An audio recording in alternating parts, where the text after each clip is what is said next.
From the Arvist Convention Center in beautiful downtown Tulsa, welcome to the 98th Annual Oklahoma Hall of Fame Induction Ceremony. Tonight, we gather to celebrate the lives and contributions of 7 extraordinary Oklahomans with induction to the Oklahoma Hall of Fame, our state's single highest honor. The 2025 Oklahoma Hall of Fame honorees are Ronnie Dunn, Eddy Gibbs, Taylor Hanson, Mautra Staley Jones, Bert Mackie, Michael A. Morris, and Sam Presti.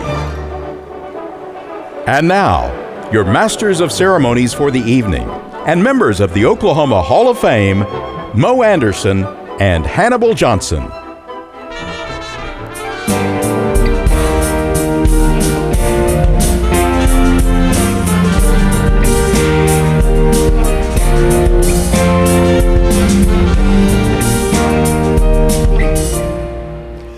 Good evening and welcome to the 98th Annual Oklahoma Hall of Fame Induction Ceremony.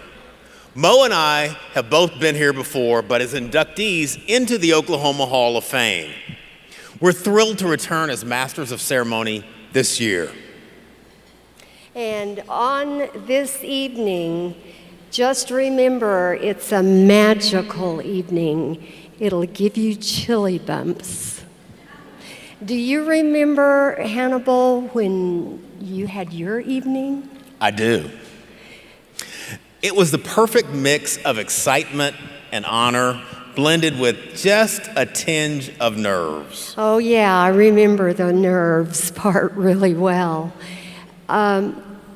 You stand on a stage in front of your family, in front of your friends, your peers, and your colleagues. And I tell you, you receive the greatest honor that Oklahoma has to offer, and you just cannot explain the feeling that you have. And I know tonight's honorees feel very much like we did. Absolutely, they feel the same way. But one thing is certain, this is a night that makes you even more proud to be an Oklahoman. It's also a night that reminds us each that we have a gift that we can share with someone else. We just have to use that gift. Speaking of gifts, the Oklahoma Hall of Fame Orchestra, under the direction of Dr. Jeff Kidwell, is back again this year. Please join us in recognizing them.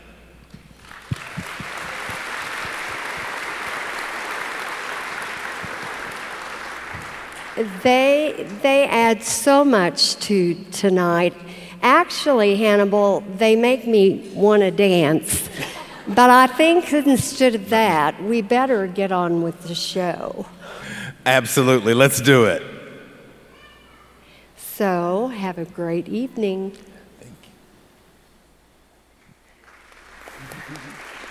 From Catoosa, Oklahoma, 7-year-old Leanna Dolan is a second grader at the Adventist Academy here in Tulsa. Now, in addition to singing, Leanna loves to play the piano and do gymnastics.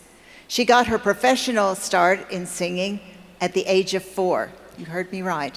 That's when she sang the national anthem at a Tulsa Drillers game, and she has continued to do so every year since. Grateful for the gift of talent that God has given her to share, here's Leanna.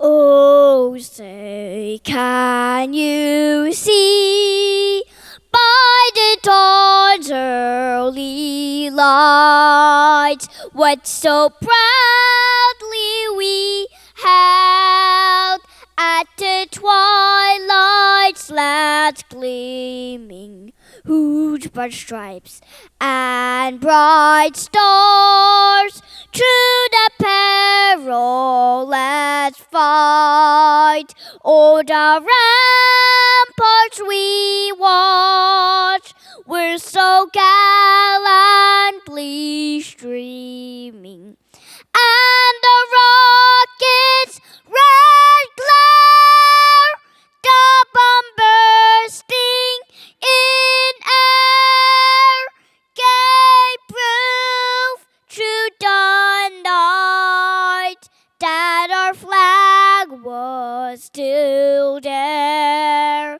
Oh, say does that star-spangled banner yet wave o'er the land of the free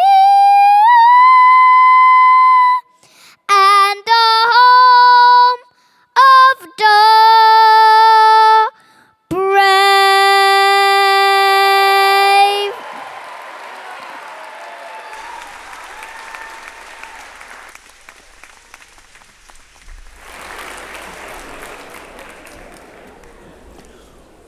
What a beautiful voice. Thank you so much, Leanna. We look forward to seeing where that powerful voice will take you in the future.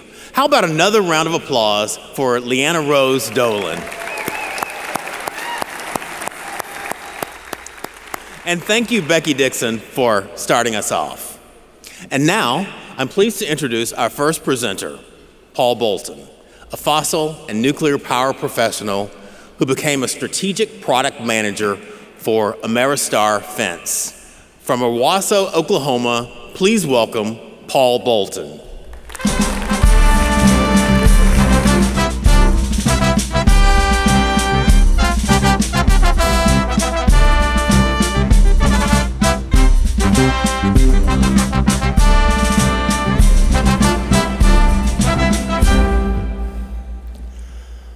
When asked what he would like folks to most remember about him, Eddy Gibbs replied without hesitation, "I love people." Every step in Eddy's climb from adversity to success has been fueled by that love. In 1987, the survival of Eddy's young company was threatened by the nation's most severe winter in decades.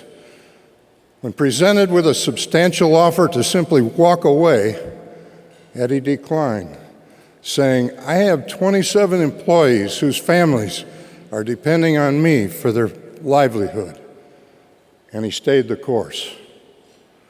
As Ameristar grew, Eddy built a modern training facility and invited fence builders from all over the country to come to Tulsa. Proclaiming, "It's our watch now," Eddy saw the company's success as an opportunity to give back to the people of the industry that had provided him with his chance. When he sold Ameristar in 2013, he distributed $20 million in proceeds to 800 employees and their families. The sale prompted a search for new pursuits, and when the superintendent of his daughter's school in Owasso requested help toward their building plan, Eddy said, "Let's build it all right now." The result was the largest donation ever given to a K-12 school in the United States. The creation of two foundations to support public and private educational initiatives across Oklahoma followed shortly thereafter. Eddy's latest gift toward the building of a new public library in his hometown of Owasso combines his passion for education with his love for community. Recognition for achievement is a remarkable thing, but it soon becomes history. Love lives on, and Eddy's legacy of love will benefit Oklahomans for years to come.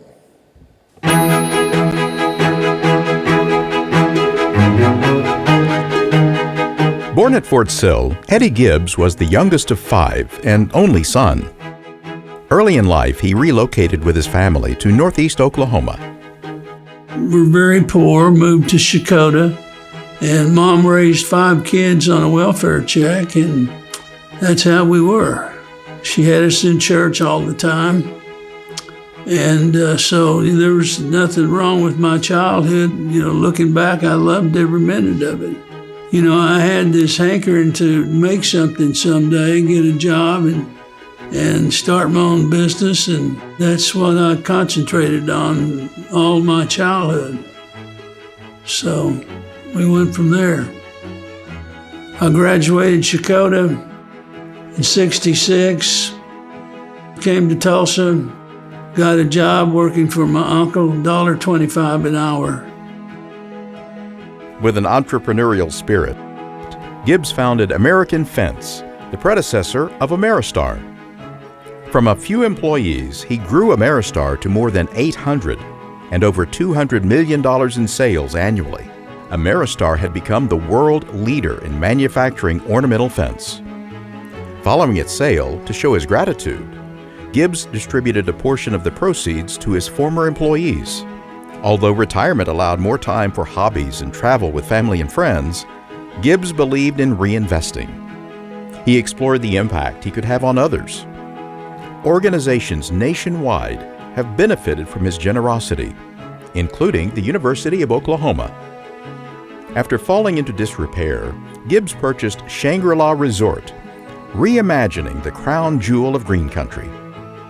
With a nod to its history, enhancements include Battlefield, one of the best par 3 courses in the United States, dedicated in 2023. And the following year, the Legacy of Liberty World War II Memorial Park. Rejoice Christian Schools has been greatly impacted by Gibbs' generosity. The school, once operating out of a church annex and serving 40 students, now serves 1,300. I got involved with Rejoice Christian Church here in Owasso. And they were struggling, but they started a grade school. And that grew into a junior high and a high school. And so we built them a school. We bought the land, built the school, and before you knew it, I put $65 million in that school. And now we're building an endowment for them that'll go on forever. From a very young age, Gibbs understood deeply the importance of family. The father of 3 and a grandfather, he makes his home in Owasso with his wife Judy. Reminiscing, creating new memories, and always finding new ways to make life better for those around him fuels the passion of Eddy Gibbs.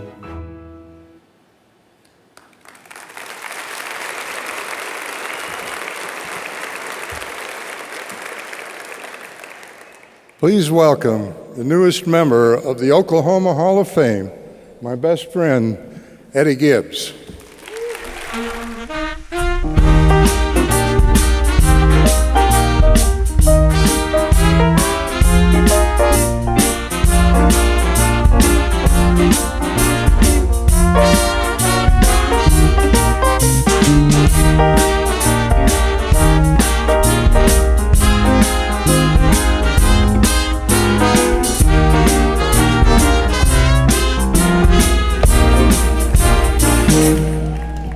Wow.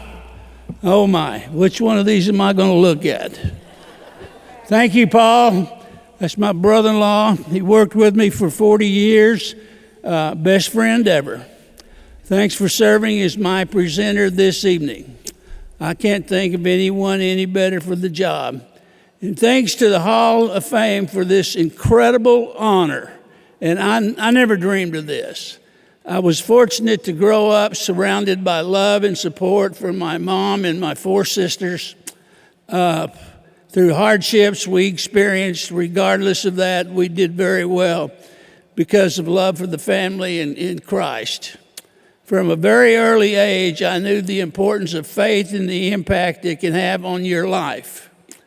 As though she is gone, I thank my mother for installing that in me and my sisters. I've never been afraid of hard work. When I started my business, I knew that fencing would be my life's work. Because of the hard work and the investment we all made, many employees together, we made it the largest fence manufacturer in the world. and enjoyed every minute of it. It was a team effort, and they deserve this honor as much as I do today. It's because of the success we achieved together that I've been able to make the impact I have on my community in the state of Oklahoma. And my foundations will continue that impact going forward. Finally, thank you to my family, my children who are here, Edward, Ben, Gina, and my wife, Judy. Thank you for loving me. I'm a very lucky man to have you and all my friends in the state of Oklahoma. Thank you so much. Appreciate it.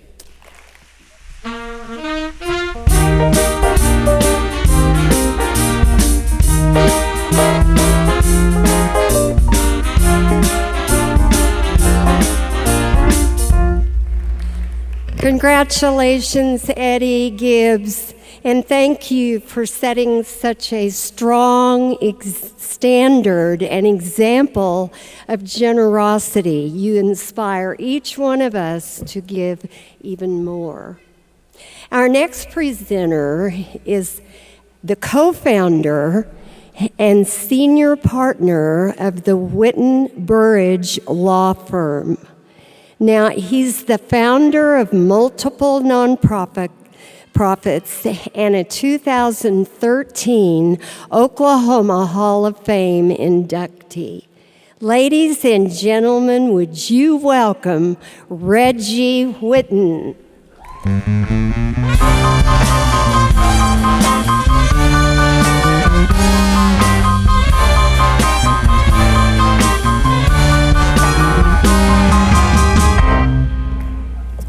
Good evening, everybody. It's pretty hard to follow that young lady that sang the national anthem, but here we are. I'm told I have 2 minutes to introduce my friend, Dr. Michael Mares, and that's really impossible to do. He's done so many things. When I was a little kid, I got fortunate and I was taken to visit a museum. And I thought I was going to end up being a scientist. I really wanted to be a paleontologist. I was really interested in dinosaurs. The point is, these young minds can be affected in a big way by what they see when they're a child. And I was affected. I ended up becoming a lawyer, not a scientist, but today I dabble and I hang around with a bunch of scientists, and I really enjoy doing that. I'm still learning things, and I've learned a lot from Michael Mares. A famous scientist once said that you can judge a society by the quality of its museums, and I really believe that to be true. One of the greatest university-based museums in the country is located in Norman, Oklahoma, on the University of Oklahoma campus, the Sam Noble Museum of Natural History. It's our entire state's museum of natural history. How many of you people have not been to the Sam Noble Museum? Just raise your hands if you've not been. Looks like most people have. My friend David Boren told me about 20 some odd years ago that museum would not exist but for the tenacity and wisdom and patience of Dr. Michael Mares. He just persisted, had a lot of obstacles, but the museum is his main legacy. I'm really proud of the work that he's done. There's no way to sum it up. The good news is we're going to have a little video in a moment that'll show you a few things down at that museum. I know that I ended up meeting Dr. Mares after David Boren introduced me to him 20-odd years ago, and I fell in love with that museum. And I do everything we can to promote that museum. Today, I'm promoting Michael Mares. If you really want to get to know Michael Mares, go to that museum. Take in everything that's down there. It tells how life started, how we got to where we're at today. Incredible treasures are in that museum. The spiral mounds are the equivalent of, King Tut's museum. A lot of people don't know that, but amazing things are in that museum. They have an incredible, robust educational program. So I really encourage you to go down there. And if you want to get to know Michael, visit every exhibit, take them in, look at all of them very closely. He would tell you his real legacy is as a father, as a husband, a grandfather. And I feel like he's one of my mentors, and dear friends. So we're going to watch a little video here in a minute. Please watch this with me and take in the life of Dr. Michael Mares.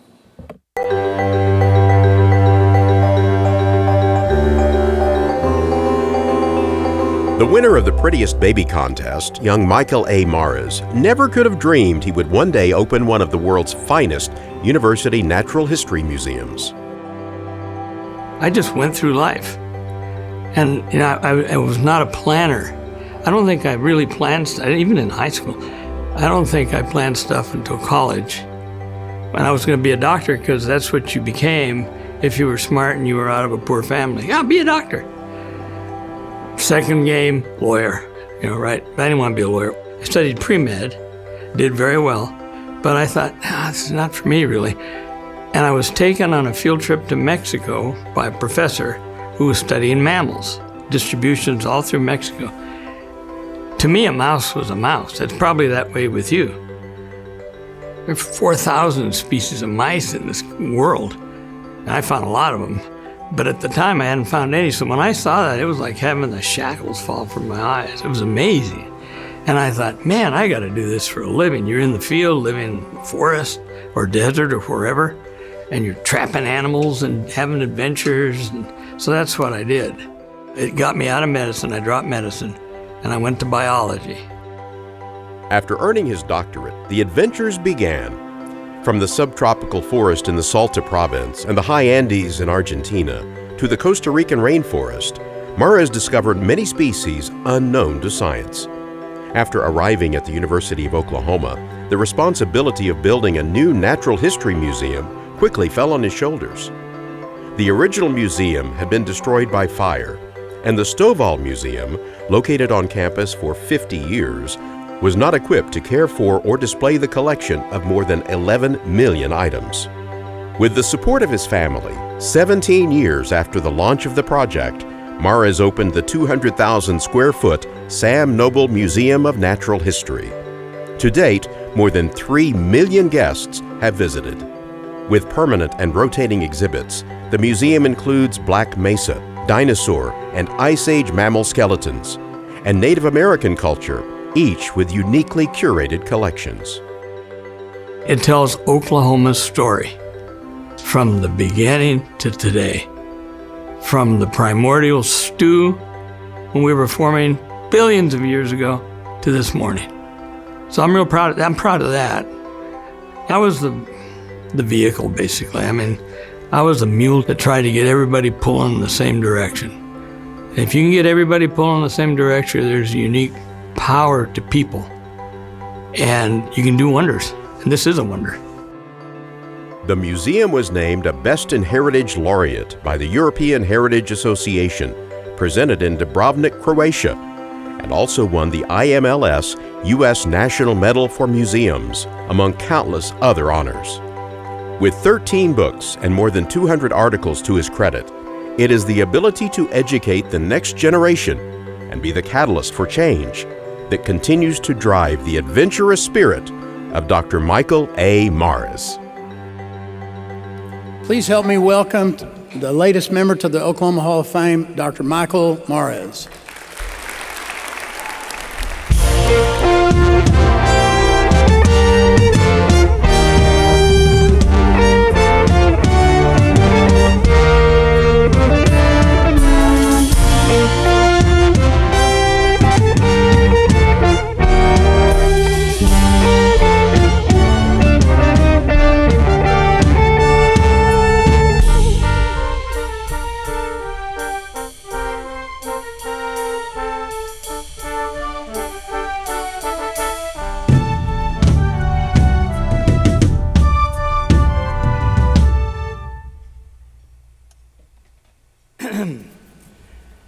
What an honor. Reggie had 2 minutes. I got 1 minute. Jenny was afraid, what damage is he going to do in 1 minute? She said, just follow the script. Well, that never works out. If I had followed the script, that building would still be in the ground. It'd just be a lawn. So I was very, go ahead and run them. When they get to the end, I'll stop talking. I went and saw David Bourne, and he had just arrived.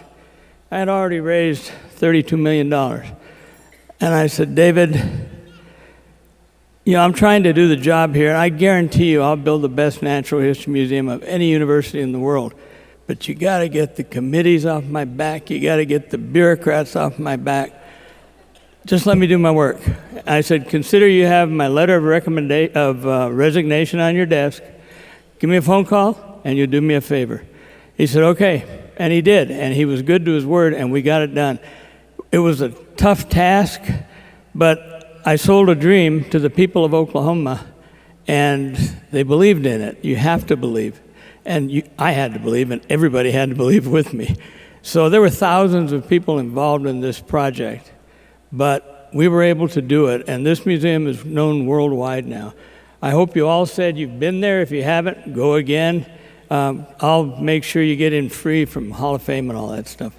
But it really is a marvelous facility. It just tells your story with your stuff. This is your stuff, and now it's well taken care of. And let me see. I see we running out here? Probably, right? Okay. Thank you all very much. It's been a great honor for me.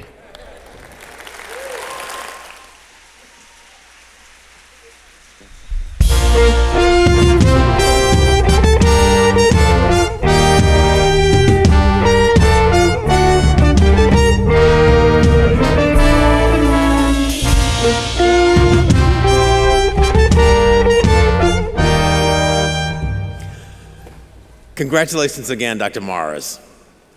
Founder of Continental Resources, a national energy policy advisor, and a 2011 Oklahoma Hall of Fame inductee, please welcome Harold Hamm to introduce our next honoree.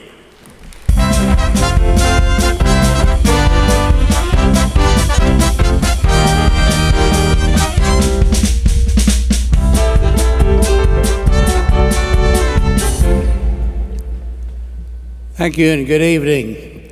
I can honestly say I've never been more proud than when I received my own induction into the Oklahoma Hall of Fame back in 2011 until tonight, when I had the privilege of introducing my dear friend and distinguished colleague, Mr. Bert Mackie. Bert and I first met in the mid-1970s in a way that could only happen here in Oklahoma. A friend of mine accidentally deposited my bank checks into his bank. When I went to track them down, I found them. They're safe and sound. And in the process, I found a lifelong friend, Bert.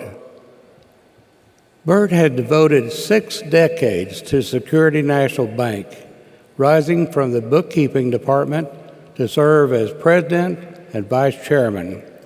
But his leadership extended far beyond banking. He has been a trusted voice in higher education, healthcare, industrial development, public service, and is chairman of the Oklahoma JCs. His influence even reached the national level, serving on the board of governors of the U.S. Postal Service.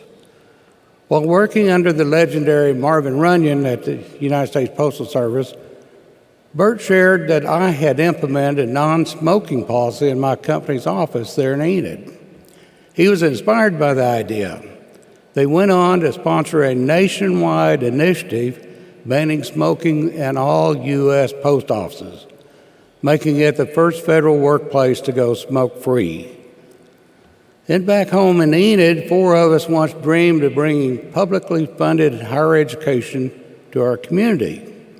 But it was Bert, with his characteristic persistence and persuasion, who gave Chancellor Hans Frisch the final nudge to make it happen.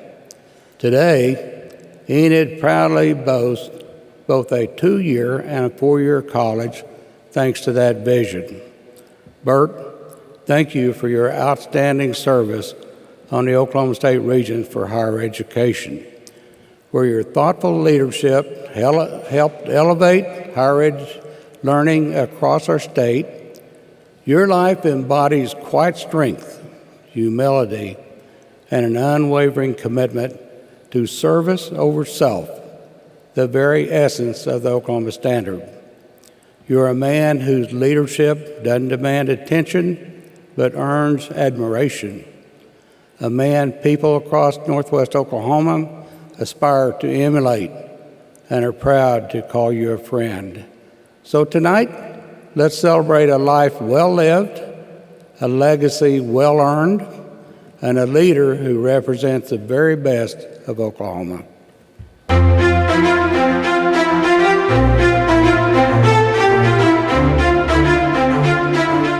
Bert Mackie's story began when his grandparents made the run into the Cherokee Strip.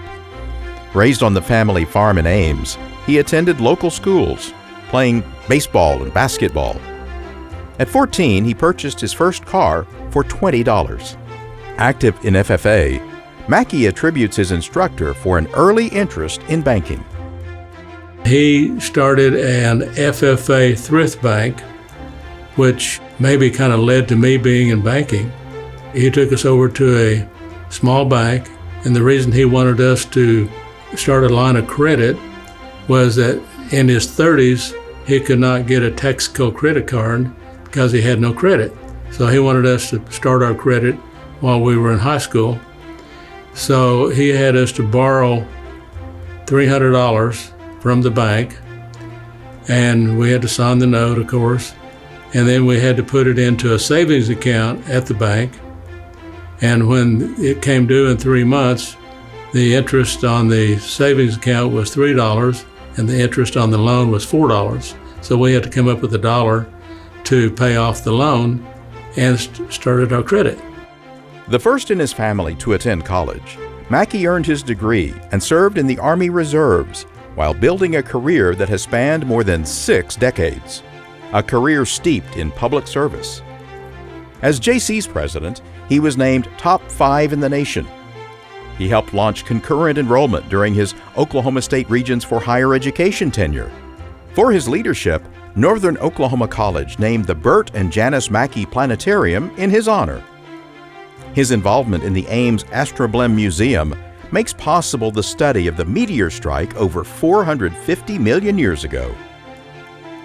While a ONEOK director, he chaired multiple committees, and he was named to the U.S. Postal Service Board of Governors by President Ronald Reagan, creating a postage stamp for the Cherokee Strip Centennial. Looking back, Mackie credits his parents and the farm for his greatest quality. Farm life was wonderful. Being on the farm, number one is, of course, hard work. I had the pigs to feed, the cows to milk, the bull to keep it under control, garden to hoe, and dogs to feed. I think it taught me good character. Adventure remains one of Mackie's favorite pastimes. He has traveled to all the world's continents except for Australia, which he will visit in 2026. Proud of family, with wife Janice, he is the father of Stephen, David, and daughter-in-law Susan. Granddaughters Riley and Reagan are the light of his life. Investment in family and creating opportunities are the driving forces of Bert Mackie. It is my great honor to introduce my friend, a true son and shining example of Oklahoma's greatness, Mr. Bert Mackie.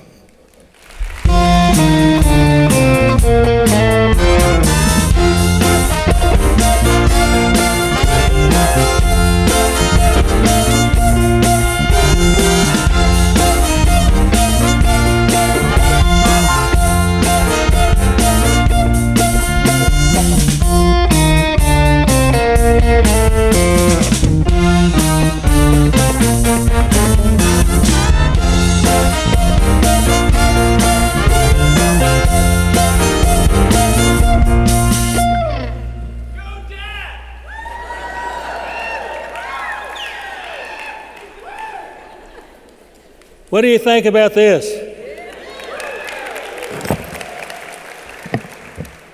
Wow. Thank you, Mr. Hamm, for your outstanding leadership in all the areas of the world.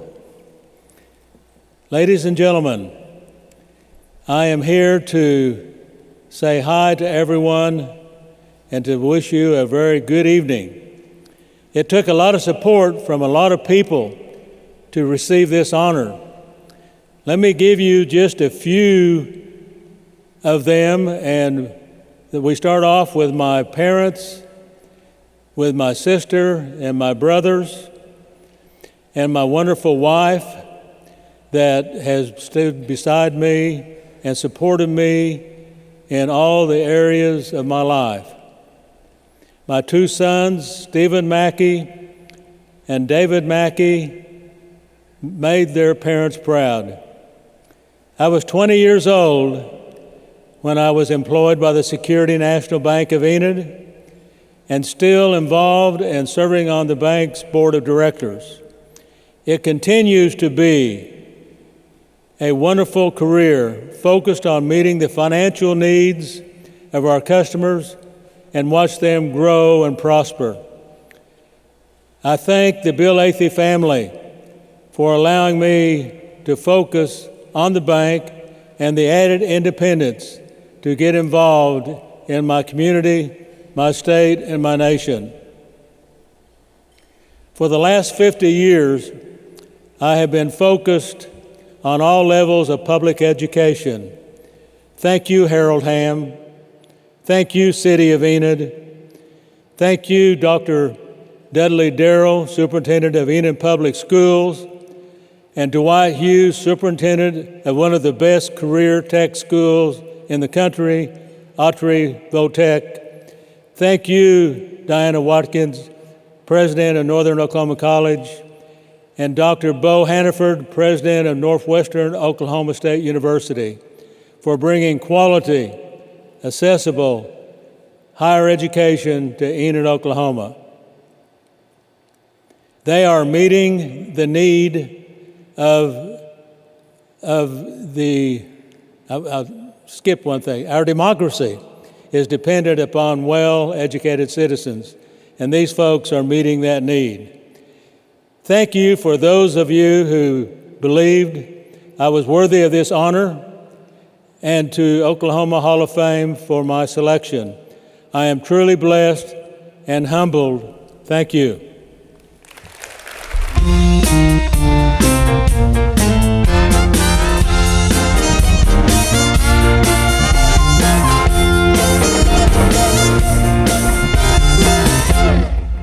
Congratulations, Bert, and thank you for your dedication in so many areas that have made Oklahoma stronger. And I want to thank you for those two sons who yelled for you tonight. That was awesome, boys. Now it's time to introduce the 2025 Oklahoma Ambassador of Goodwill. And he is from right here in Tulsa, Oklahoma. That's right, Mo. A multi-talented singer, songwriter, and producer, Tony Mason's career has included frontman and lead vocalist for his family-based Mason. The group has garnered 2 Billboard charting singles. Signed with Warner Brothers label Elektra Records, Mason has reemerged and is bringing his brand back to the forefront. He's written and performed with such nationally known artists as R&B superstar from right here in Tulsa, Charlie Wilson, a founding member of the Gap Band, New Edition, Smokey Norfolk, and Wayman Tisdale, Tulsa's own, among countless others. He co-wrote the single Tell Me Where It Hurts, recorded by R&B duo Guess on Warner Brothers Records. And that record hit the Billboard magazine's top 40. And Mason appeared on season 19 of The Voice and toured with Charlie Wilson, New Edition, and Jodeci,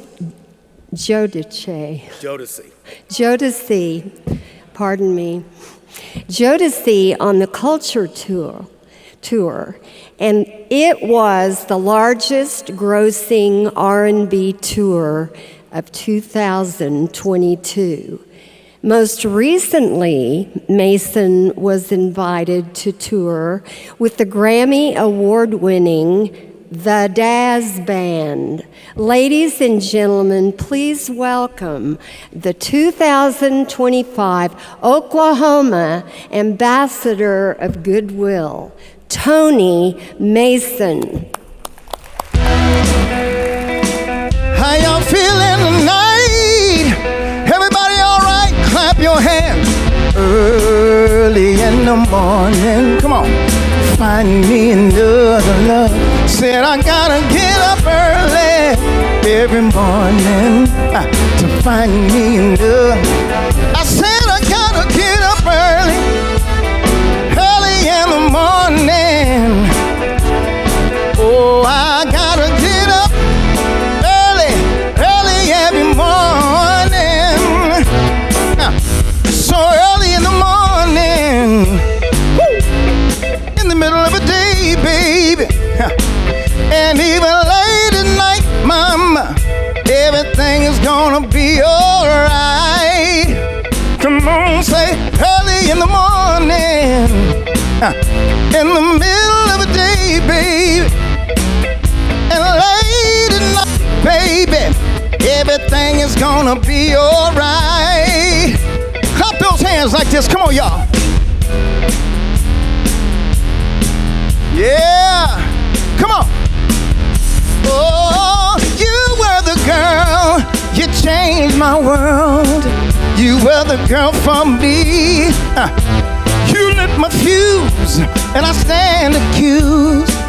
You were the first for me, then you turned me on, babe. Baby, you dropped a bomb on me, then you turned me on, babe. Now, baby, you dropped a bomb. If you know it, sing it, sing it, sing. You dropped a bomb on me, baby. You dropped a bomb on me, then you turned me on. Hey, my baby, you dropped a bomb on me. Oh, you turned me on, you turned me out. You dropped your bomb on me. Come on, you turned me on, then you turn me out. Hey, you dropped a bomb on me. Oh, hey, y'all got me living on toss the time.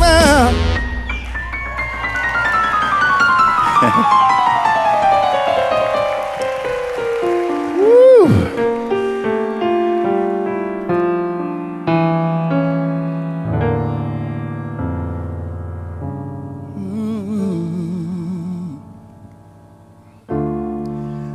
I've been so many places in my life and times, and I've sung a lot of songs. I've made some bad rhymes. I've acted out my life in stages with 10,000 people watching. We're alone now, and I'm singing this song for you.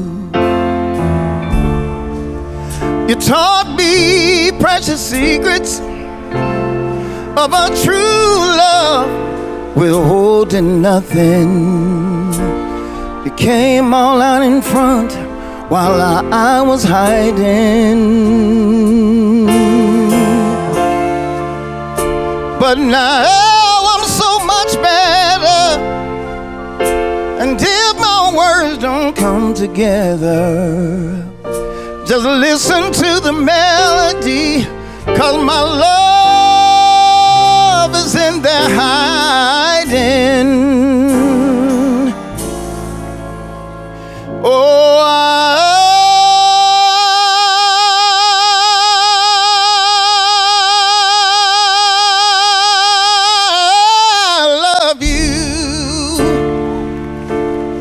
love you in a place where there's no space or time. And I love you with my life. You're a friend of mine. And when my life is over, remember when we were together. We were alone, I was singing this song to you. We were alone, I was singing this song to you. Oh, we were alone and I'm singing this song.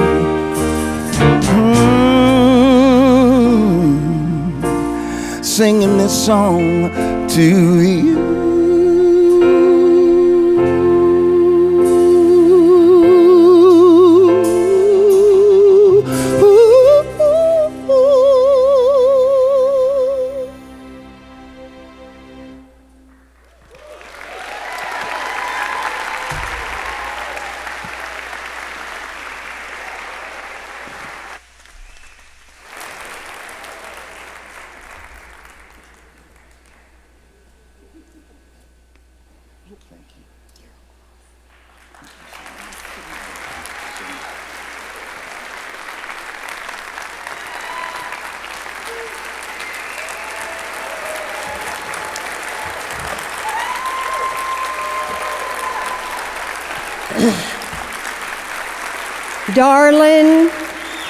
Darling Tony, you have some vocals.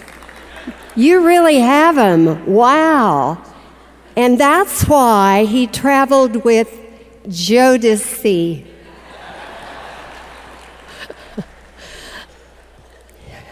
Congratulations, Tony, to be inducted as the ambassador for 2025. That's just wonderful.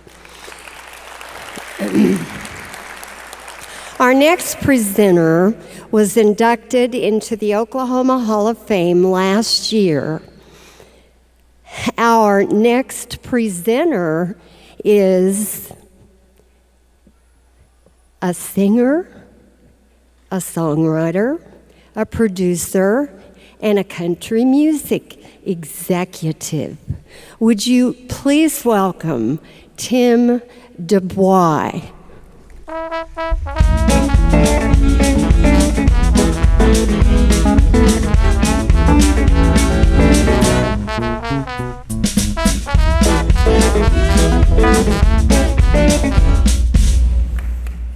Good evening.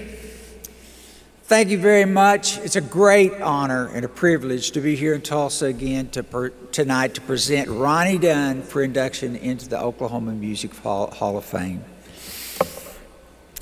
There's something in the business that we call it.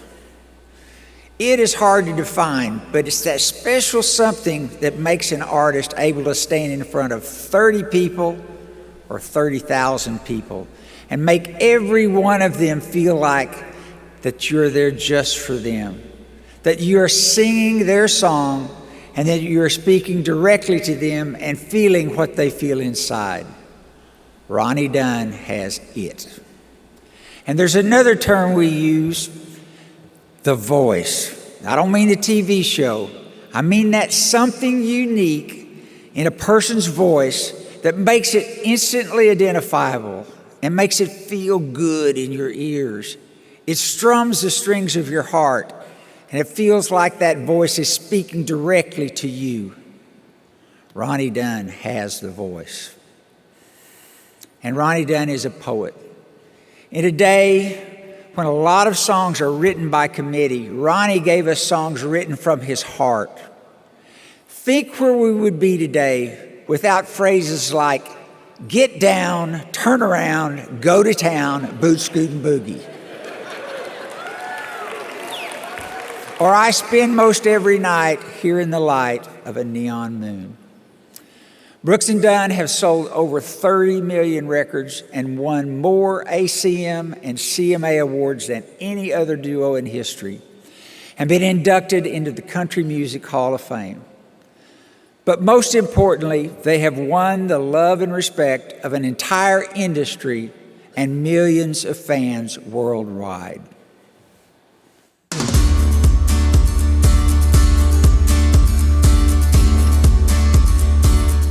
Born in Coleman, Texas, Ronnie Dunn was exposed to music at an early age. Country from his father, gospel from his mother. Attending 13 schools in 12 years, music provided consistency. I went to college at Abilene Christian in Texas, and I was either going to have to go on and get a master's after getting a bachelor's degree in psychology, or I was already involved in music. I was sneaking out and playing VFWs.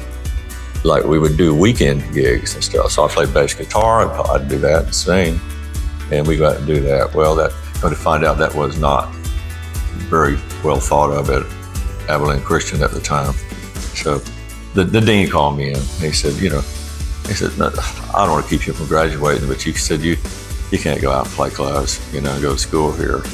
Pretty conservative, very much so at the time. And I remember calling my mother and having a discussion. I said, you know what, my heart's not in it. I said, I'm not the greatest student, but I catch myself involved in music in about everything I do. I said, I think I'm going to go to Nashville. And she paused for a minute. She said, I'm going to send you something I just saw in the paper.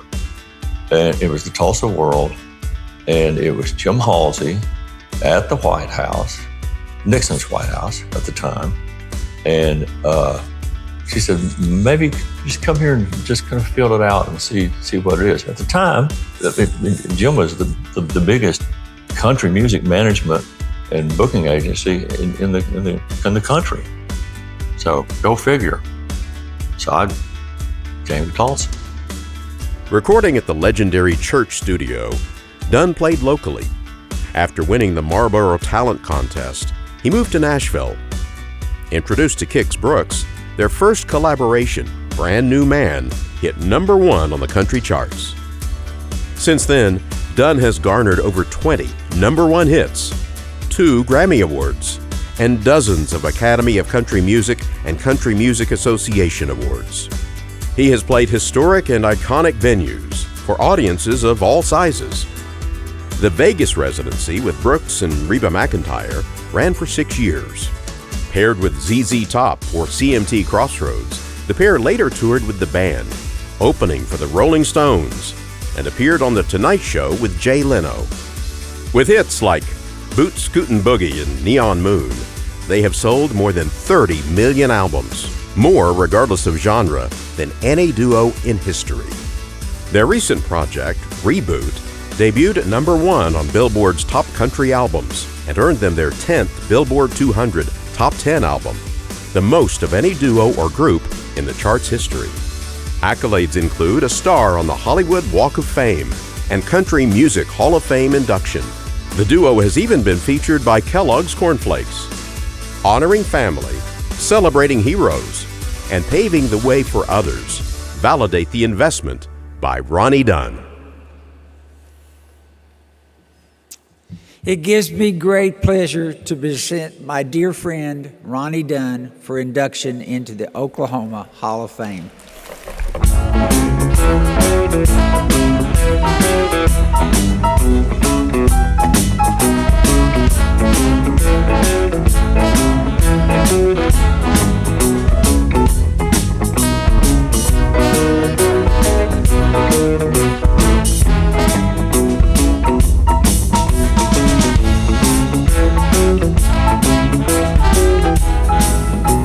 Thank you. I could sing it in front of 60,000 people and not feel a bump in my heart or my blood pressure.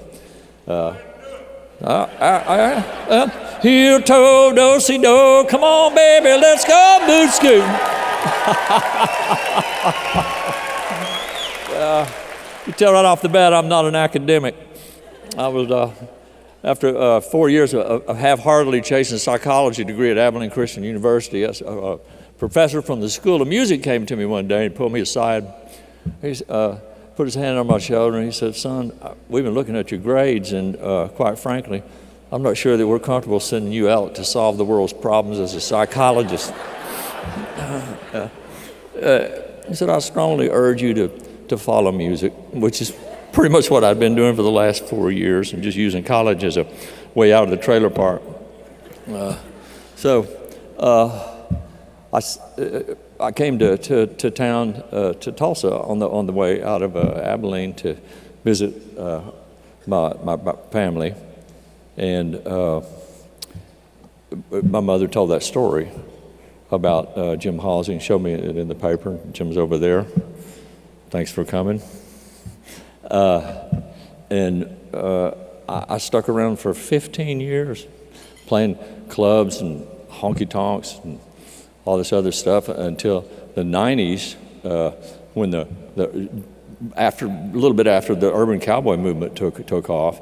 But this place was rich with music. You know, Leon Russell, J.J. Cale, the Gap Band. And then on the countryside, you got Bob Wills' legacy, and then Johnny Lee Wills. Merle Haggard had been through here, and a bunch of the guys in his band were there. So I've already lost it, and I've got so far off script that we're never going to get this back. Keep rolling, Hoss. Let's go, boot scooting. Okay, back her up just a little bit, and I'll get out of here. Did you know that the Gettysburg Address is only 272 words? Don't tell me I don't Google things. So we got the memo coming here from Melanie, our assistant, and she said, "Well, you get 300 words." I haven't spoken 300 words in front of a crowd in 50 years. So when Kix and I started out, we left here for Nashville. Tim came and heard us playing in this strip mall club one night, and he was doing a touch and go, headed back to Nashville. He just met with Clive Davis up in New York, and were getting this record label off the ground. And he pulled me out in the parking lot after a quick set. He said, "Mister, you heard him talk. I'm not going to try to mimic him. Mister, I'm gonna put this record label together." And he'd already signed Alan Jackson, and he was going down the roster, putting these bands together and people. He needed a duo. I think we might have been one of the last ones to get together, and that label became like the #1 record label in country music for years. And I learned most of this last night when I kidnapped him and brought him on my bus. And he had to sit in the front and answer all these questions. I'd never been able to get the real story on how we even were put together as a duo. Away we went. It was funny. Was it Leanna, the little girl, a few minutes ago singing the national anthem? This is random, but that's me. Working on that psychology degree at Abilene Christian, it was not for me to get a degree in psychology. It was to deal with my own anxiety and neurosis, which I've spent more money on psychiatrists and counselors over the years than my wife cares to. Than she has shopping. How's that, Janine? Close to the truth. Anyway, I need to thank some people in this room. Scott Hendricks, who's here. Yeah, there's 3 members for sure. Tim, Scott Hendricks, and Jim Halsey help nudge me along.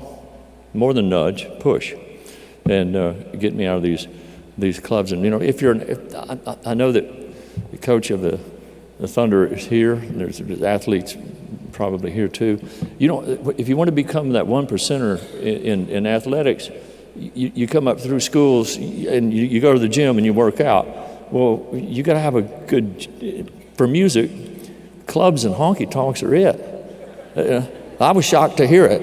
I had a friend that I met in Nashville who told me, "Well, sweetie, okay, I like the way you sing, but you're going to have to go play Skull Orchards."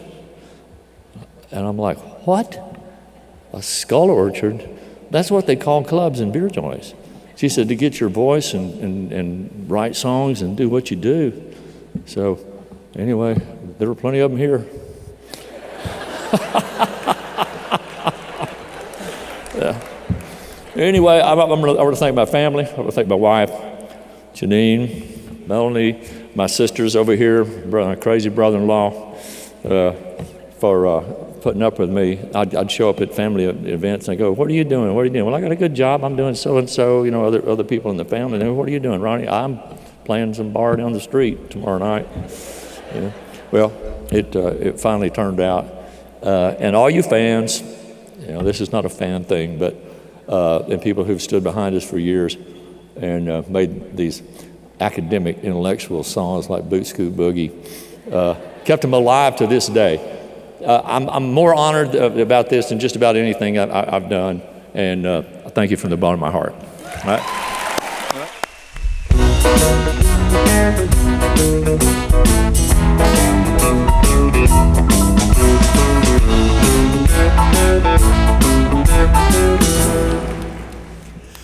To present this year's Mission Moment, please welcome Bill Hancock and J.C. Watts.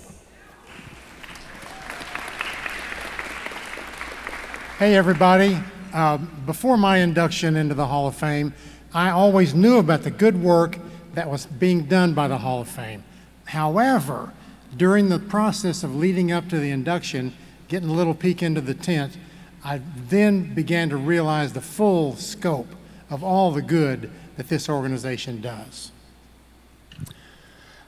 Bill, I understand exactly what you mean, and as a prior inductee and current member of the board, I get to see almost daily the impact the Hall of Fame is making in every community, classroom, and Oklahoman through its diverse programming for all ages, and one of its longtime programs turns 50 this year. How about that, JC? I'm a big believer that if you don't write down the history, it will be lost. And with its first book that was published in 1975, the Oklahoma Hall of Fame began to publish and preserve, and has been doing so for half a century. Recognized as the leader in publishing Oklahoma's history, the Oklahoma Hall of Fame has been preserving our state's rich history and heritage in print since 1975. With multiple titles in various series designed to celebrate the accomplishments and contributions of Oklahoma's people, institutions, and movements, authors and titles have been recognized with regional, state, and national awards. It is extremely important that the Oklahoma Hall of Fame has produced all of these books that provide a snapshot of each generation thus far, whether it's Judge Robert Hefner or it is Tom Love. These stories will be preserved for future generations so those people can connect the dots of history between the lives they're living, the challenges they face, the opportunities they might seize, and see how others have done that through history. In furthering the mission of telling Oklahoma's story through its people, through its library distribution program, the Oklahoma Hall of Fame provides complimentary copies of its titles to public and school libraries statewide to enhance resources available to patrons. The result is more than 600,000 students annually are learning from Oklahoma's best and brightest, meeting heroes from their own backyard. As an educator in both public and private school settings, I have seen firsthand the impact of the Oklahoma Hall of Fame through its wide range of programming. The Library Distribution Program, as a part of its publishing department, ensures that students throughout Oklahoma have access to much-needed, historically accurate resources. The Oklahoma Hall of Fame is investing in the next generation at every level. The catalog of the Oklahoma Hall of Fame's publishing program is varied and unique. From autobiographies of state leaders and histories of colleges and universities, to the preservation of impactful events, and biographies geared for third-grade students to support academic standards. All titles have one thing in common. They incorporate Oklahoma's greatest natural resource, her people.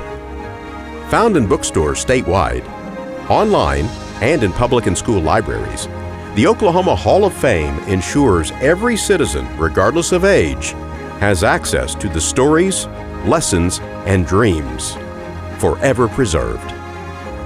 Oklahoma's history is not only about places and events, it is about our people.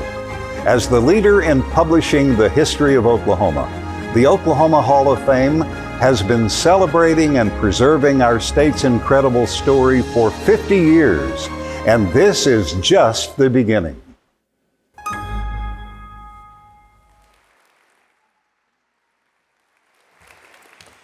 Publishing is just one of the many programs that continue to honor the founding mission of the Oklahoma Hall of Fame. Just by being here tonight, each of you is supporting opportunities all year long for Oklahomans of all ages, and we thank you.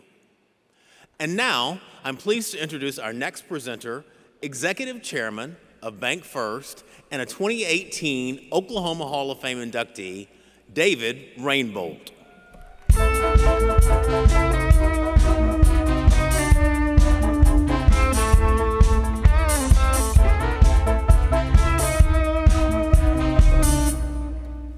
Well, we're about to all learn a lesson of show business tonight together, and that is never put a banker at the podium after Ronnie Dunn.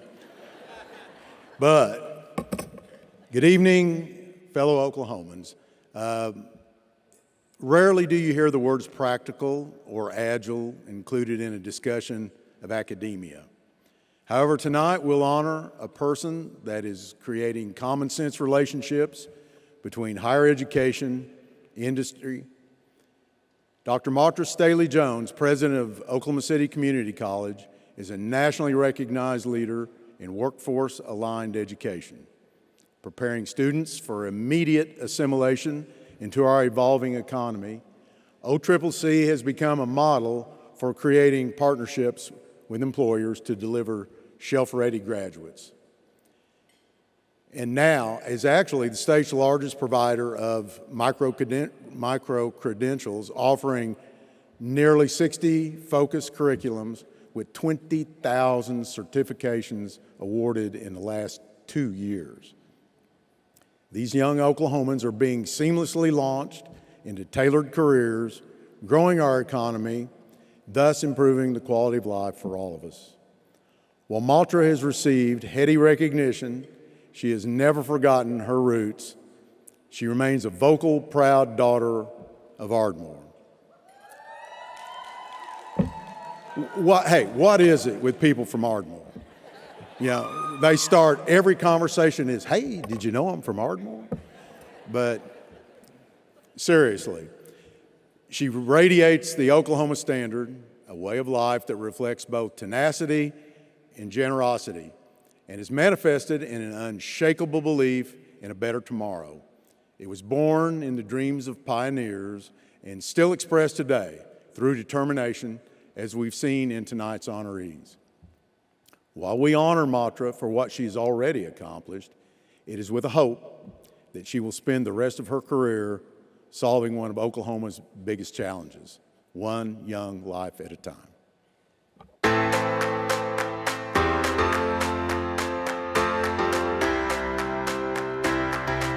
Growing up in Ardmore and time on the Elmore City family farm, the importance of faith, family, and a commitment to oneself and to excellence were instilled in Mautra Staley Jones.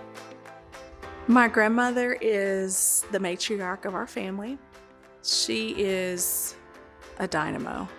I mean, strong-willed, and she's just really set an example for me to be all I can be to help others.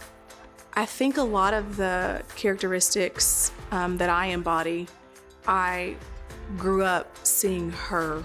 And so when we say it just takes one person to believe in us, I am an example of that. My grandmother believed in me, and she poured everything she had into ensuring not only mine, but my siblings' success as well. And so to have someone that selfless in your life, and I'm blessed to still have her here, is just pretty incredible. At the age of 18, she met her future husband, Bernard M. Jones II. With her parents by her side, the two married 9 years later. Represented by agencies in Oklahoma, California, and Ohio, Jones began modeling while in high school. A graduate of the University of Oklahoma, Jones earned her Master of Business Administration from the University of Phoenix and Doctor of Education from Vanderbilt University. Fueled by the responsibility to serve others, Jones has devoted her career to education and became the 11th president of Oklahoma City Community College, making history as the first woman and the first person of color to lead the college. With a familiar understanding, Jones is igniting the trajectory of students, alumni, and faculty, creating unique opportunities and experiences only she can. I view my role as a privilege, as an honor, as an opportunity to serve. I don't take it lightly.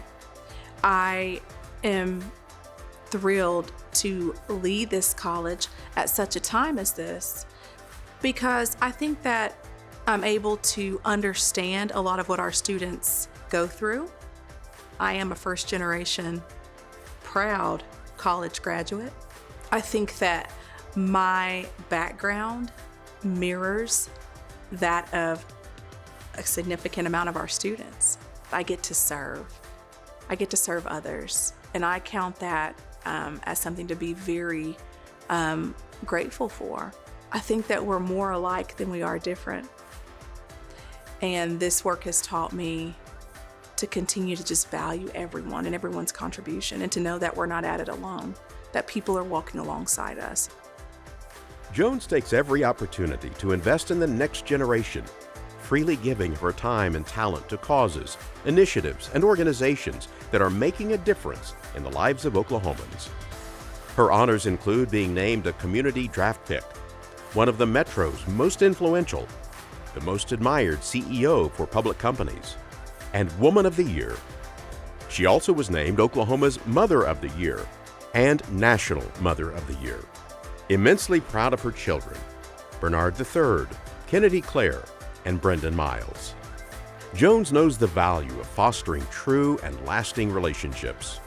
From family and mentors to lifelong and new friendships, she invests wholly. Creating pathways to dreams realized is the life work of Dr. Mautra Staley Jones. It is my privilege to introduce, for induction into this Hall of Fame, an agile educator and a proud Ardmorite, Dr. Mautra Staley Jones.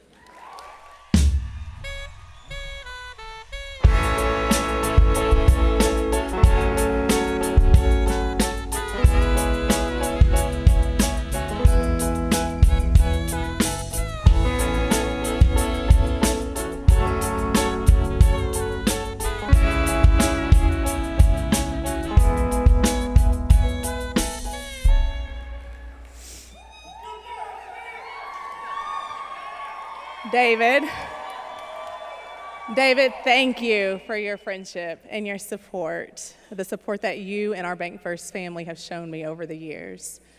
First, I thank God for this very meaningful moment to be inducted into Oklahoma, into the Oklahoma Hall of Fame.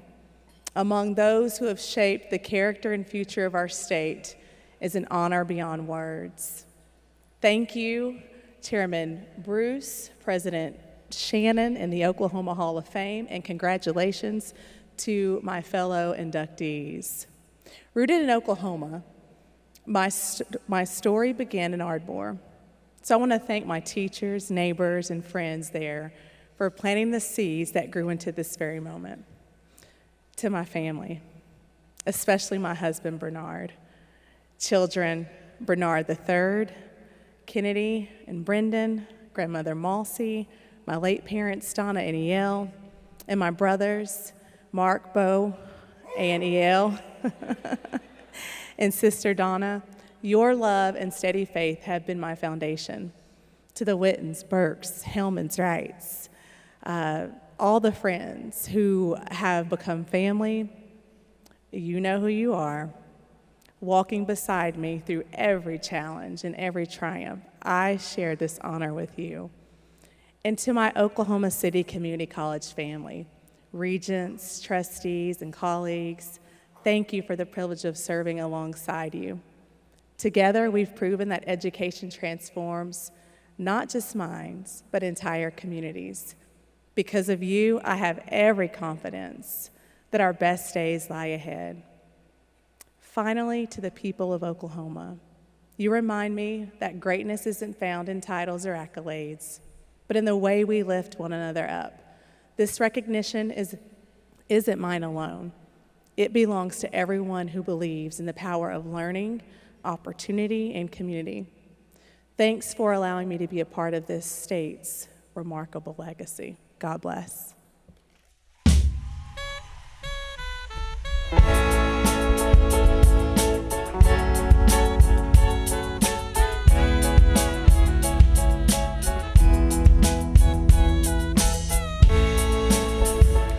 Congratulations, Dr. Jones.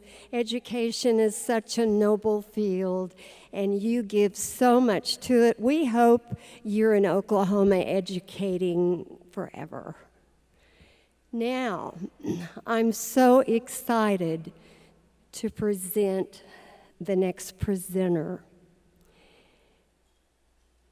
Because of the vision of this one man, moving a team, an NBA basketball team, to Oklahoma City has united the state in a whole new way, united as never, ever before.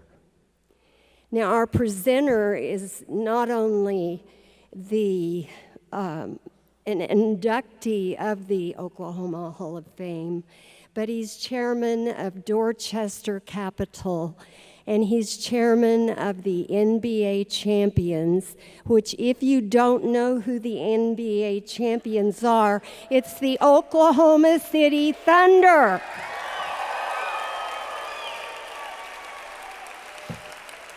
And I want you to give this gentleman a loud, a memorable, and a rousing welcome to the man behind it all, and a deep appreciation for what he has done for our state. So let's get up.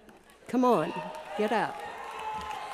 Would you welcome to the podium Clay Bennett?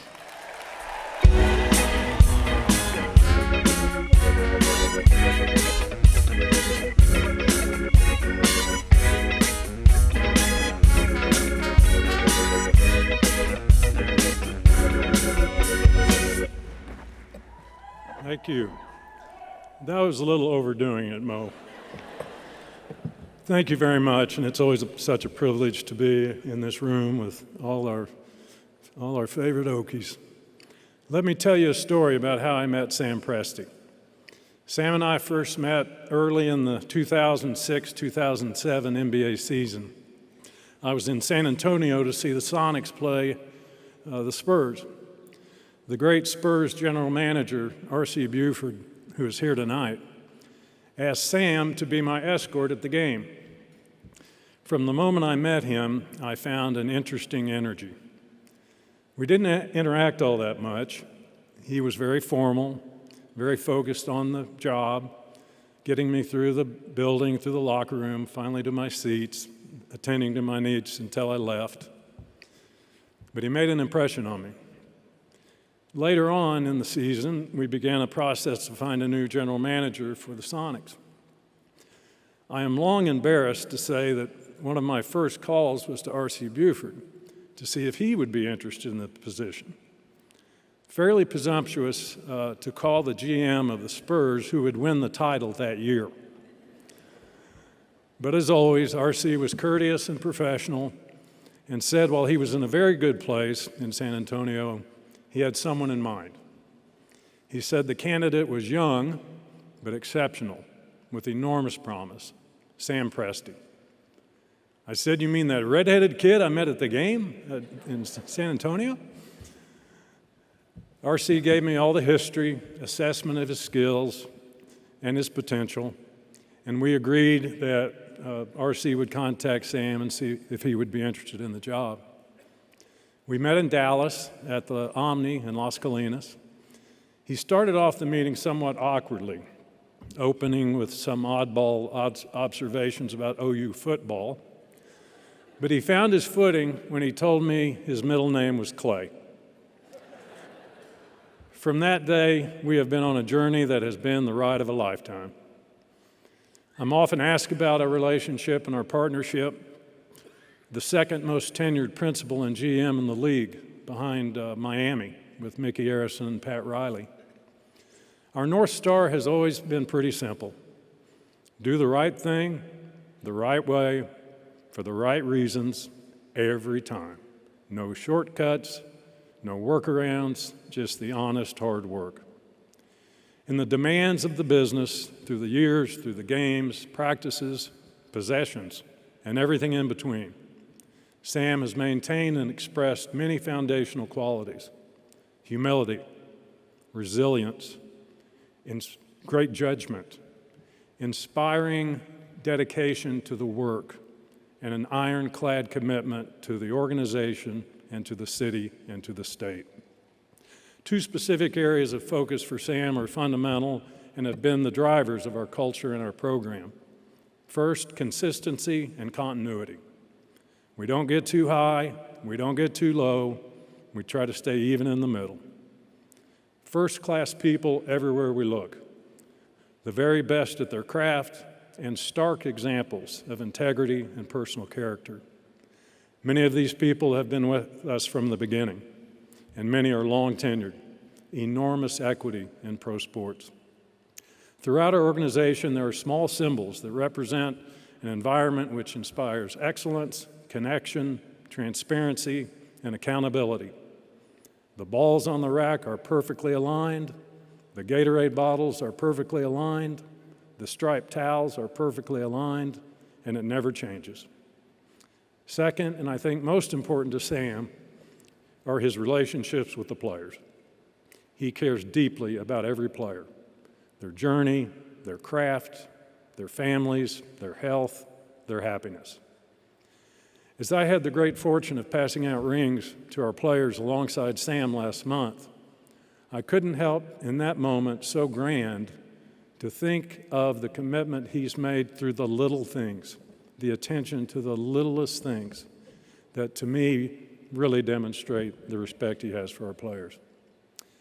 And as I think of how to thank Sam, it is as follows. May tonight remind us of what is possible when talent meets character and both are given to the greater good.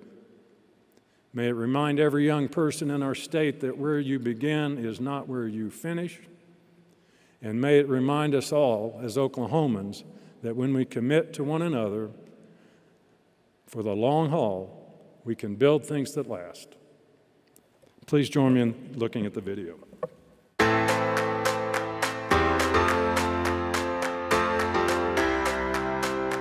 Well-rounded, Sam Presti grew up in Concord, Massachusetts, playing sports and music, taking up the drums early and continuing to play.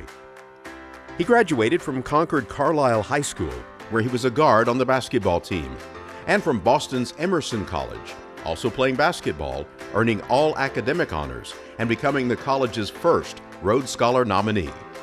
Hired as a San Antonio Spurs video intern, he rose to vice president and assistant general manager. During his tenure, the team won 3 championships. At 29, Presti became the second youngest person in league history to be named general manager when hired by the Seattle Supersonics. 1 year later, the franchise became the Thunder and relocated to Oklahoma City. He quickly established the Thunder as a multi-dimensional basketball organization by uniting a set of core values and principles on the court, off the court, and in the community. Values and principles that have forged a strong partnership with the Oklahoma City National Memorial and Museum.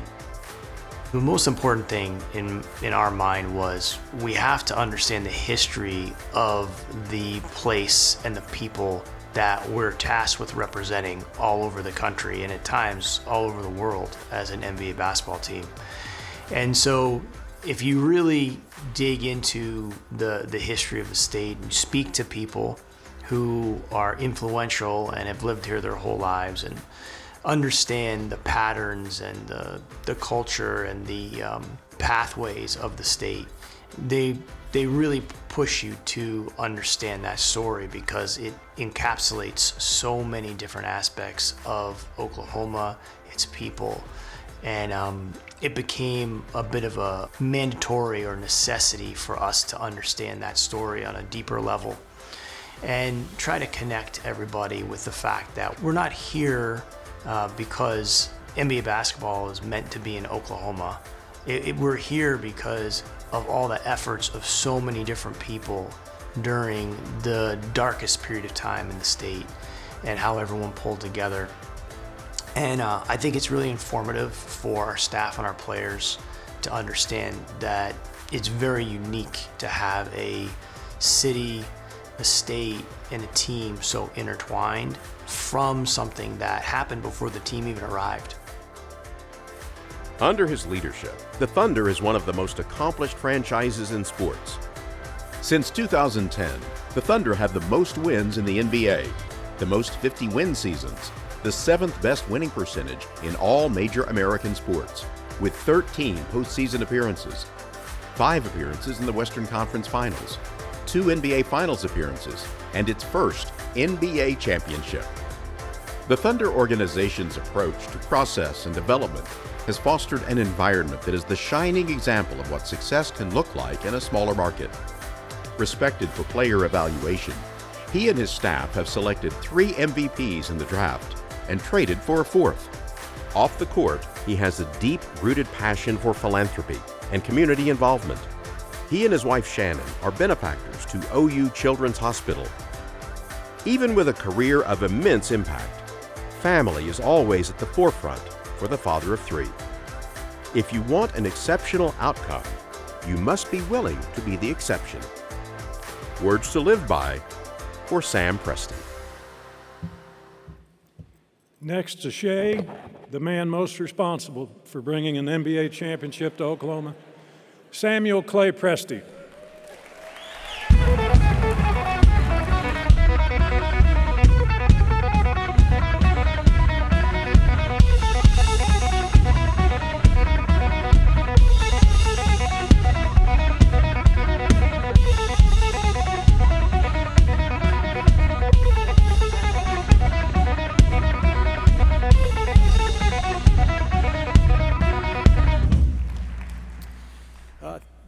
Thank you all so much. I'm extremely overwhelmed with gratitude to be with everybody here tonight. And thank you, Clay, for those incredibly kind words. Oklahoma is not just a place on a map or a place people happen to call their home. It's a feeling and an emotion. A place that embodies what it means to come together, to form a team, to look past differences, practice tolerance, and unify around a set of shared values to solve the problems of today. Oklahoma is a place that's driven by the very nature of its people. No, it's not perfect, and of course, none of its individuals are either, but it has a beautiful heart, a beautiful intent, and an absolutely beautiful future. Where else could you win the NBA championship and have people come up to you and say, not congratulations, but thank you? And when you don't win, you might hear, don't worry, we'll get them next year. Or perhaps on some very rare occasions, you might hear, never should have traded Harden, you idiot.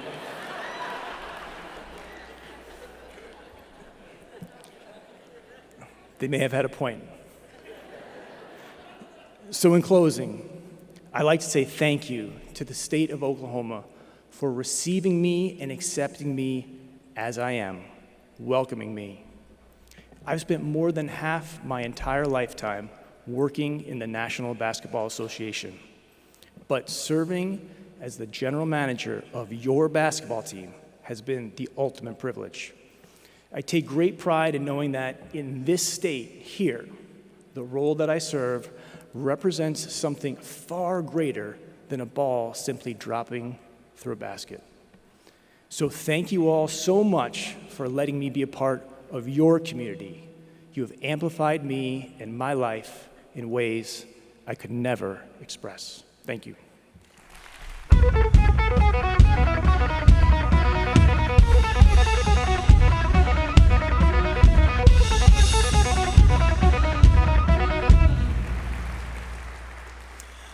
Our final presenter this evening is a member of the Oklahoma Hall of Fame, inducted in 2021. She is CEO of Tulsa's Bama Companies. Please help me welcome Paula Marshall.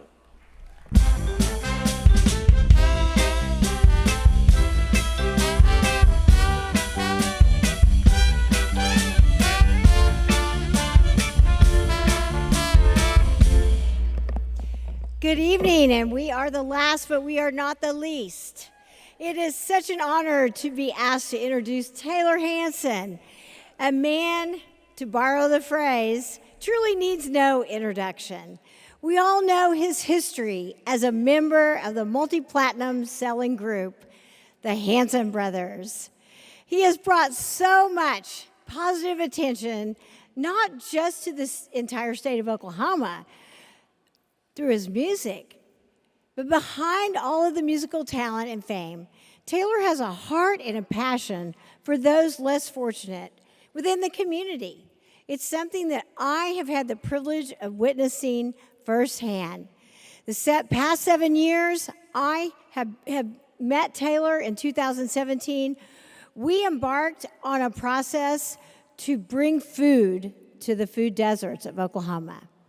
His vision for where he wanted to take it, and it just so happened that I shared his passion for this food insecurity problem. So I knew that I had to partner with him to help move the vision forward. For the past 7 years, through our company, Bama Companies here in Tulsa, we have invested in this vision and helped Taylor take the organization from a few grocery bags of food being handed out to parking lots full of groceries and people, doing education, and most recently, the Food Hub building.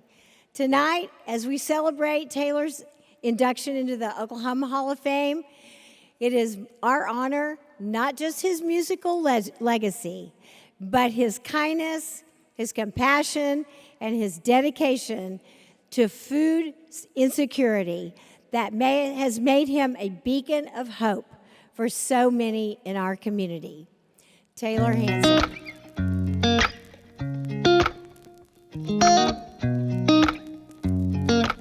A Tulsa native, Taylor Hanson is the second of 7 born to Clark and Diana Hanson.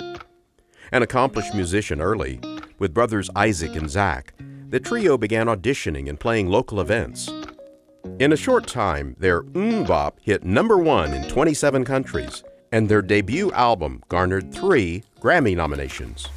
More than 3 decades later, the brothers are still making music, touring, growing their fan base, and operating their recording studio, 3CG Records, inspiring the next generation of musicians.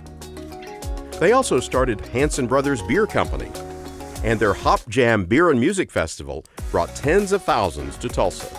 Inspired by the life of Ambassador Edward J. Perkins, Taylor Hanson founded an innovative mobile food initiative working to end food deserts. I asked Ambassador Perkins if I was to try and really make a true deep difference in Oklahoma and in Tulsa in these more foundational ways, community relationships, economic divides, racial divides. I said, where would you begin?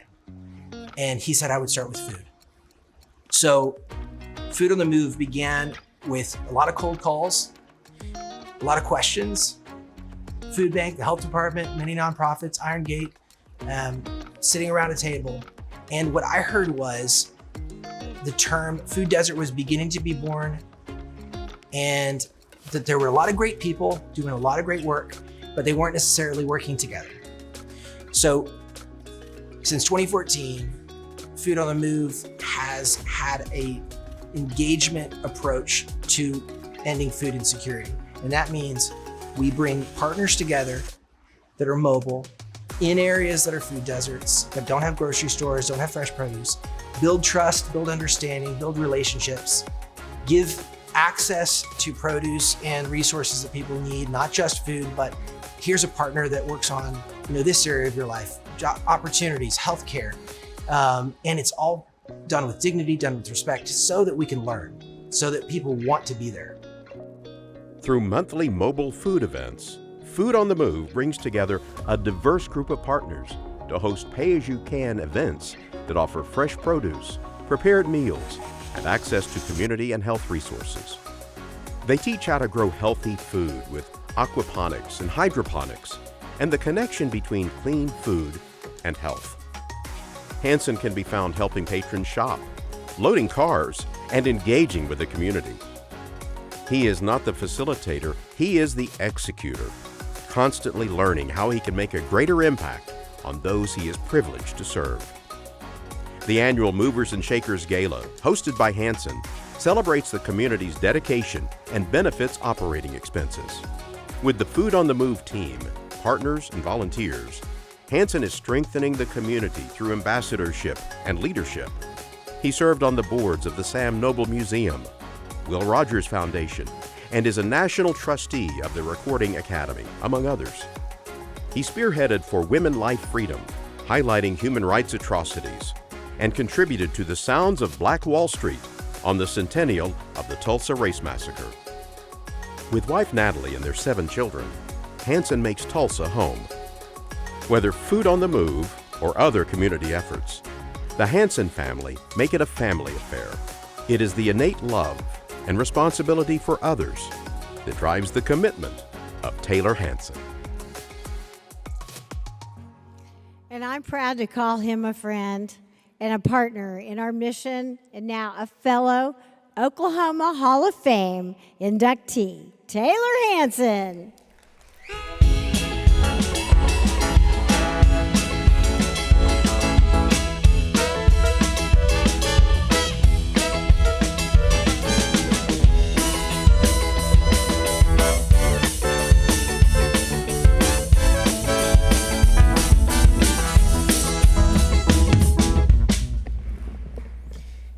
Wow. They don't tell you where you are in the sequence. They put me last. Good evening. I am so grateful to be here tonight and truly humbled to join the company of Oklahoma heroes past and present, from Will Rogers to Leon Russell to my dear friend Jim Halsey, who have received this recognition.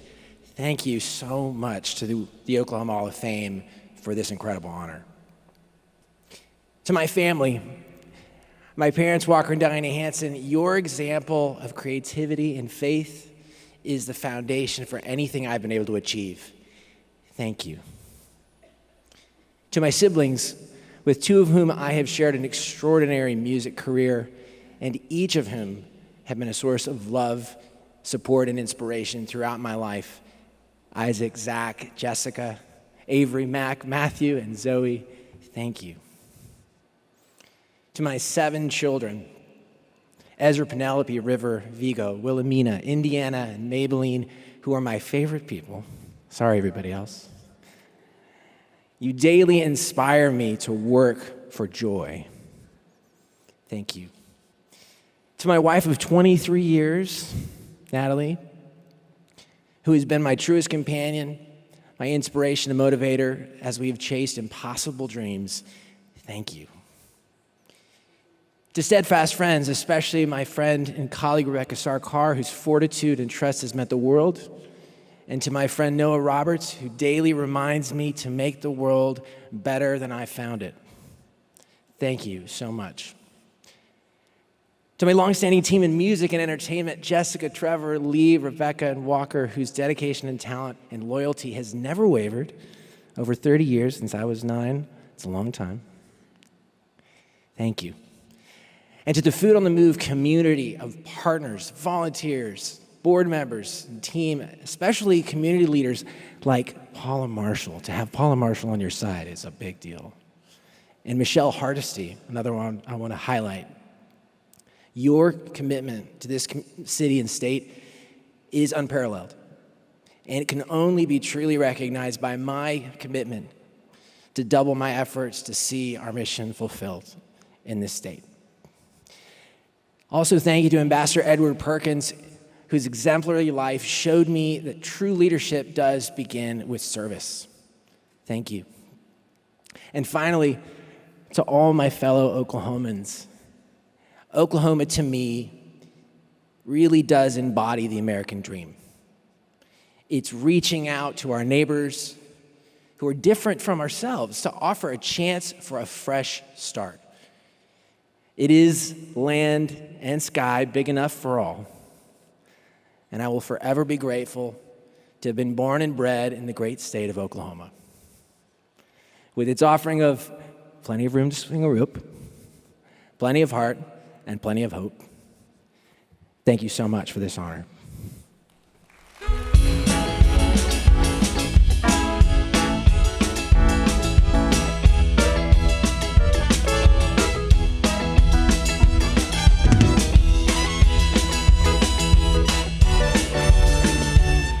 Congratulations to Taylor, and congratulations to the Oklahoma Hall of Fame class of 2025. How about another round of applause for that class?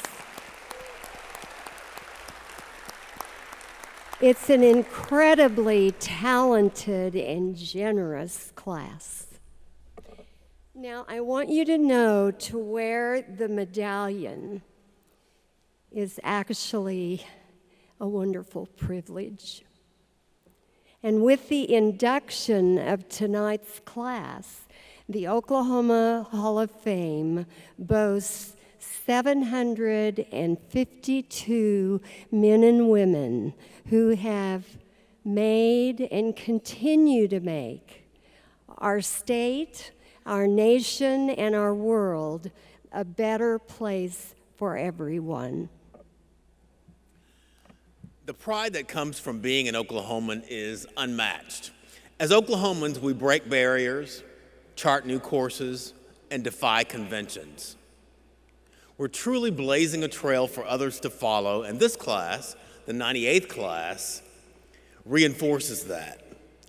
As we approach the centennial of the Oklahoma Hall of Fame, our road to 100, we stand at a powerful intersection of legacy and possibility.